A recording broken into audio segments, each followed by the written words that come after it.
राम राम साथियों। मैं सुखदीप सेलपाड़ आपके अपने YouTube channel SK GK tricks पर आपका स्वागत करता हूं। साथियों, जैसा कि आपको पता है कि भाई हरियाणा सीईटी ग्रुप डी और मेंस एग्जाम के लिए हम कर रहे हैं साथियों भारतीय संविधान से संबंधित एक एक बातें और टॉपिक वाइज सारे के सारी बातें हम पढ़ रहे हैं। तो आज जो हम करेंगे साथियों वो करेंगे धार्मिक स्वतंत्रता का अधिकार।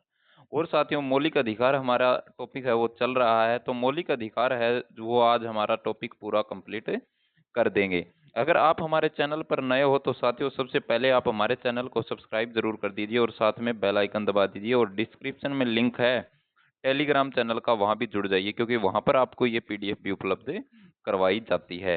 और जो भी कोई जॉब से रिलेटेड इंफॉर्मेशन है वो भी आपको वहां पर दी जाती है। तो साथियों हमसे जुड़िए और लगातार अपनी मेहनत करते रहिए। चलिए साथियों शुरुआत करते हैं आज के सेशन की। और आज का जो टॉपिक मैंने नाम आपको पहले भी बता दिया है। टॉपिक का नाम क्या है?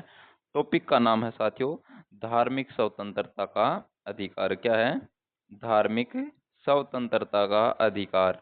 ये बात ये आती है कि भाई धार्मिक स्वतंत्रता का जो अधिकार है ये कौन से अनुच्छेद में आता है? तो अनुच्छेद नंबर 25 से लेकर 28 तक ये धार्मिक स्वतंत्रता का अधिकार आता है साथियों। ये बात तुम्हें अच्छी तरह से अपने दिमाग में रखनी है। उसके बाद हम पढ़ रहे हैं कि भाई अनुच्छेद 25 में क्या है, 26 में क्या है, 27 में क्या है, 28 में क्या है, ये बातें पढ़ेंगे। तो सबसे पहले बात करते हैं अनुच्छेद नंबर 25 में क्या दिया है।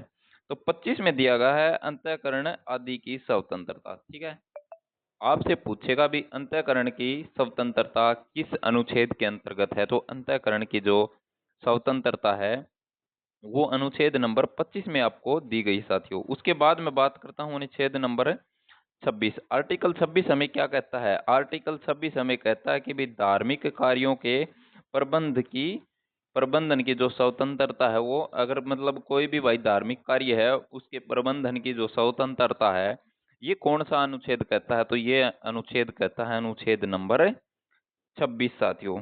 ये मैं बात करता हूँ अनुच्छेद नंबर 27। आर्टिकल 27 क्या कहता है? आर्टिकल 27 कहता है धार्मिक अभिवृद्धि हेतु कर से मुक्ति। ठीक है, ये बात भी तुम्हें याद रखनी है। उसके बाद अनुच्छेद नंबर 28। अनुच्छेद 28 क्या कहता है?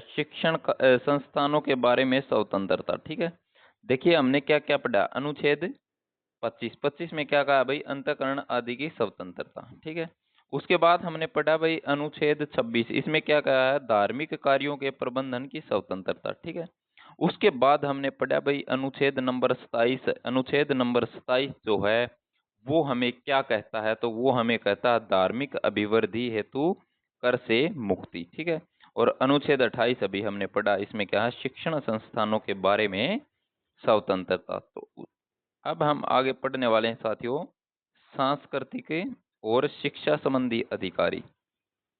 संस्कृति और शिक्षा संबंधी अधिकार ये कौन से अनुच्छेद में है? तो इनकी अगर बात आए तो अनुच्छेद नंबर 29 और 30 के अंतर्गत इनका समावेश है साथियों। ये बात तुम्हें याद रखना है। ये बात आती है प्यारे साथियों अनुच्छेद नंबर 29 में क्या दिया गया है। अनुच्छेद 29 की अगर मैं बात करूं तो इसमें दिया गया है अल्पसंख्यक वर्गों के हितों का संरक्षण। तुमसे एग्जाम में पूछेगा कि भाई अल्पसंख्यक वर्ग के लिए हितों का संरक्षण हमारे भारतीय संविधान के अनुसार किया गया है, तो ये कौन से अनुच्छेद के अंतर्गत किया गया है? तो आपको ऑप्शन में दे देगा और ऑप्शन में आपको सिर्फ एक ही ऑप्शन ढूंढना है, वो है 29 आर्टिकल। कौन सा आर्टिकल? आर्टिकल नंबर 29 यानी कि अनुच्छेद नंबर 29 याद रख लेना। उसके बाद मैं बात करता हूं भाई शिक्षण संस्थानों की स्थापना। तो ये बात आए तो साथियों ये कौन से अनुच्छेद के अंतर्गत है? तो ये अनुच्छेद नंबर 30 में है।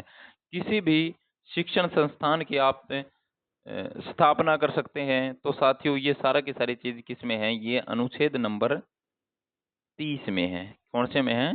30 में है, क्योंकि संस्कृति और शिक्षा संबंधी का जो अधिकार है वो अनुच्छेद नंबर 29 और 30 में है। तो अल्पसंख्यक वर्गों की अगर बात आ जाए, अल्पसंख्यक वर्ग की बात आ जाए तो साथियों 29 अनुच्छेद याद रख लेना। और शिक्षण संस्थानों की स्थापना किस अनुच्छेद के अंतर्गत हमारे देश में होती है? तो ये बात भी तुम्हें याद रखनी है। कौन से अनुच्छेद के अंतर्गत है साथियों? तो ये है साथियों अनुच्छेद नंबर 30 याद रख लेना। ठीक है, उसके बाद है साथियों संवैधानिक उपचारों का अधिकार। संवैधानिक उपचारों के अधिकार की अगर मैं बात करूं तो अनुच्छेद नंबर 32 के अंतर्गत आता है। और सबसे पहले मैं बात करता हूं बंदी प्रत्यक्षीकरण। ठीक है, बंदी प्रत्यक्षीकरण की अगर मैं बात करूं तो सबसे पहले बात आती है जी इसका अर्थ क्या होता है। तो प्यारे साथियों, जो इसका जो अर्थ होता है ये है भाई व्यक्ति को प्रस्तुत किया जाए, किसी भी व्यक्ति को प्रस्तुत किया जाए। यह बात संवैधानिक उपचारों के अधिकार में कही गई है, किस अनुच्छेद में, अनुच्छेद नंबर 32 में। और बंदे प्रत्यक्षण का मतलब भी क्या होता है, व्यक्ति को प्रस्तुत किया जाए। उसके बाद दूसरा है साथियों वो है परमादेश। परमादेश का जो शाब्दिक अर्थ तुमसे पूछ ले कि भाई परमादेश का शाब्दिक अर्थ क्या होगा, तो इसका जो शाब्दिक अर्थ होगा भाई हम आदेश देते हैं। ठीक है, हम आदेश देते हैं। उसके बाद है साथियों प्रतिषेध। क्या है, प्रतिषेध। प्रतिषेध का क्या मतलब होता है, प्रतिषेध का मतलब होता है, इसका जो शाब्दिक अर्थ होता है, इसको प्रतिषेध का जो मतलब होता है वो है मना करना। क्या भाई, मना करना। उसके बाद मैं बात करूं तो वो है साथियों उत्प्रेक्षण। उत्प्रेक्षण का जो शाब्दिक अर्थ की मैं बात करूं तो वो क्या होता है, वो होता है साथियों पूर्णतः सूचित करना या मंगवा लेना साथियों। उसके बाद अगर मैं बात करूं प्यारे साथियों तो उसके बाद है भाई अधिकार पृष्ठा।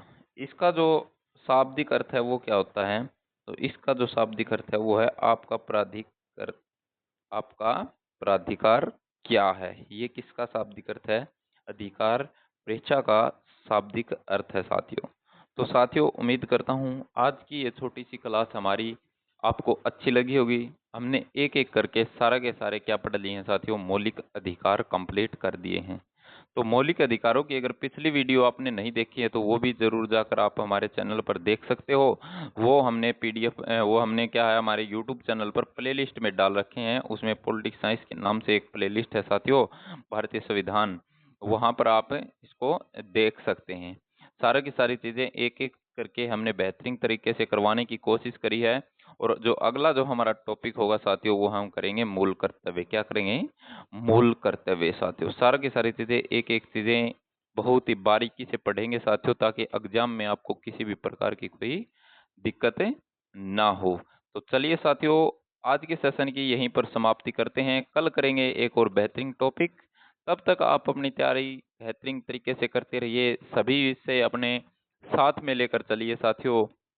मैथ भी पढ़िए, हिंदी भी पढ़िए, इंग्लिश भी पढ़िए, और जीके का जो जितना सिलेबस है, करंट अफेयर है, वो सारा का सारा अपना साथ साथ कवर करते रहिए। क्योंकि काफ़ी बार क्या होता है साथी, ये सोचते हैं कि भाई हमें मैथ की कोई ज़रूरत नहीं है, मात्र 10 नंबर का मैथ आता है। तो मैथ 10 नंबर का नहीं आता साथियों, वो सिलेक्शन का आता है। ठीक है, सिलेक्शन का आता है जब लास्ट में क्या होता है साथियों, जब आप कहते हैं कि भाई मेरा 1 नंबर से रह गया, मैं 2 नंबर से रह गया, वो सारा की सारी कमी आपकी मैथ ही पूरा कर सकता है। क्योंकि मैथ एक बार आ गया तो आ गया साथियों। जीके में आप बिल्कुल उलझ सकते हो, लेकिन मैथ में आप कभी उलझोगे नहीं। अगर 10 क्वेश्चन आते हैं तो आप अगर अच्छी तरह से करोगे तो उनमें से 9 आपके काबू में होंगे साथियों। तो मैथ पर भी जरूर अपना फोकस करिए। जय हिंद साथियों, जय भारत। मिलते हैं एक और जबरदस्त क्लास के साथ कल फिर। तब तक आप अपना ख्याल रखिए साथियों, अपने स्वास्थ्य का ध्यान रखिए। जय हिंद साथियों।